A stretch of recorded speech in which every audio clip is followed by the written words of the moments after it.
So I've been using the Redmi Note 5 for about 2 days and here's my experience about it. Now the display is in 18:9 aspect ratio, which is good considering that most of the phones coming out these days have tall aspect ratios, but there are still some bad things about it. Like there are some apps that don't fully support 18:9 aspect ratios, like the YouTube Studio app that I use on a daily basis, and most of the videos that I watch on YouTube are shot in 16:9 aspect ratio. But that's not a big problem. The display itself is pretty sharp and nicely bright. You can easily use it in outdoor conditions, but it's not as vibrant as an AMOLED display. Well, that's okay considering the price point of this phone. But I've noticed that the white balance of the display is shifted more towards the cooler spectrum. That means the white looks a bit bluish on this display. You can see right here the same video playing on my OnePlus 3T and the Redmi Note 5. And you'll see that the Redmi Note 5 has a more bluish whites than compared to the whites on the OnePlus 3T. Other than that, it's pretty good. It's great for daily media consumption and stuff like that. Now let's talk about the software. Personally, I don't like MIUI because it's heavily customized. I'm more of a stock Android guy, and before this I was using a OnePlus 3T that has an Oxygen OS, which is pretty much same as in stock Android. So coming to the MIUI feels very different. There are a lot of options in the setting. It's not easy to work it around if you have not used MIUI before, but that's my personal opinion. And if you've used MIUI before, you will find it much more easy to use it around.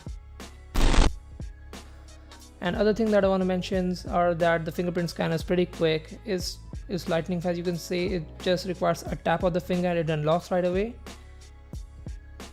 And the bottom firing speaker is okay, it's loud, but it doesn't have that much detail and bass in it. And the overall construction of this phone's pretty good. The camera bump on the back is not that good. It makes the device crooked while you place it down flat on a surface.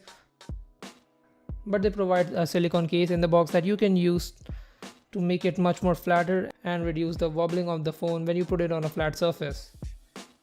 Now let's talk about the battery, and that's my favorite thing about this phone right now. The 4000 mAh battery is massive, you can say.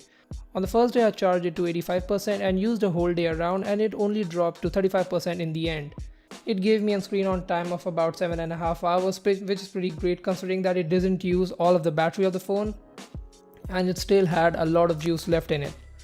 And in the second day I've charged it up to 95% and it still has 40% left, and it has given me a screen on time of about 6.5 hours, which is still great. And one thing I have noticed is that the fast charging will only work with the charger and cable that is provided in the box.